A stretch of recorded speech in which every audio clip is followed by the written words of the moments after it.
व्यवस्था में बहुत सी कमियां भी थी, जैसे कि उद्योगों में प्रतियोगिता नहीं थी। जैसा कि आप सभी जानते हैं, अगर कंपटीशन ना हो तो देश विकास नहीं कर सकता। ठीक, तो लाइसेंस राज ने उद्योगों को बढ़ाने से रोका और नए उद्योगों को शुरू होने से भी रोका।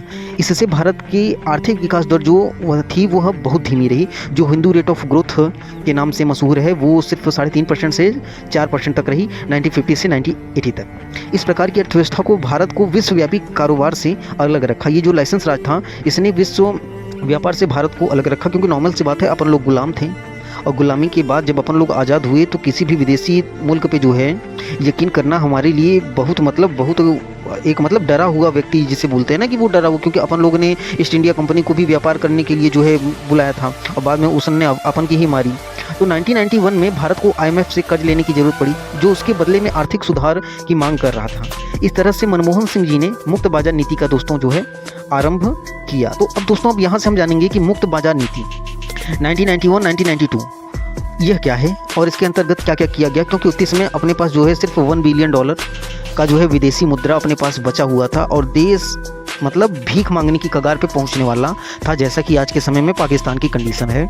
और उसी समय मनमोहन सिंह की पॉलिसी की वजह से, जो कि लोग मनमोहन सिंह को गाली देते हैं, उन्हें बोलते हैं मौन सिंह, तो मैं उनको ये कहना चाहूँगा कि तुम्हें सही से GDP का फुल फॉर्म नहीं पता होगा और वो बंदा अगर GDP पे लेक्चर दे तो तकरीबन 3 दिन लगातार देगा। तो चलिए बातें करते हैं।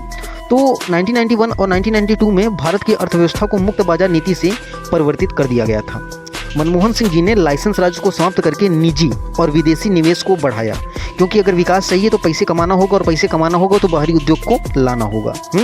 आयात नियंत्रण को कम कर दिया गया और विश्वव्यापी कारोबार को जो है प्रोत्साहन दिया गया, उसे बढ़ाया गया, क्योंकि उनकी नीतियों ने भारत की आर्थिक विकास दर को तेजी से बढ़ाया और गरीबी को कम करने में भी मदद करी।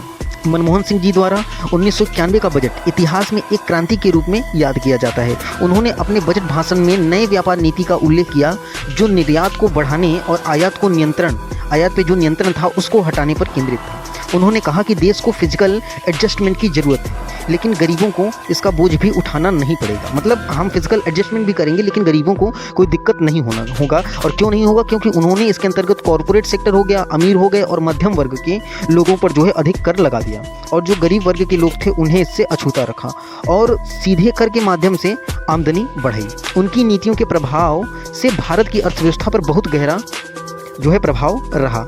कुछ जो है क्षेत्रों में उद्योगीकरण और सेवाओं का जो है विस्तार भी हुआ और उपभोक्ताओं को अधिक विकल्प मिलने लगे, लेकिन उनकी नीतियों का सामाजिक और पर्यावरण पर भी कुछ नकारात्मक प्रभाव पड़ा, ऐसे कुछ आलोचक कहते हैं। तो जो आलोचक हैं वो कहते हैं कि मनमोहन सिंह की नीतियों ने आय अंतर और सामाजिक असमानता को बढ़ाया है, क्योंकि आर्थिक विकास का लाभ सभी वर्गों तक पहुंचना जो है ज़रूरी होता है। और यहाँ पे मैं ये ऐड करूँगा कि अगर कोई भी टेक्नोलॉजी जैसे आती है एग्जाम्पल के तौर पे, तो उस टेक्नोलॉजी से हमें सिर्फ प्रॉफिट नहीं होता, क्योंकि कोई भी टेक्नोलॉजी आती है तो उसका हम अच्छा और बुरा उपयोग दोनों तरीके से कर सकते हैं।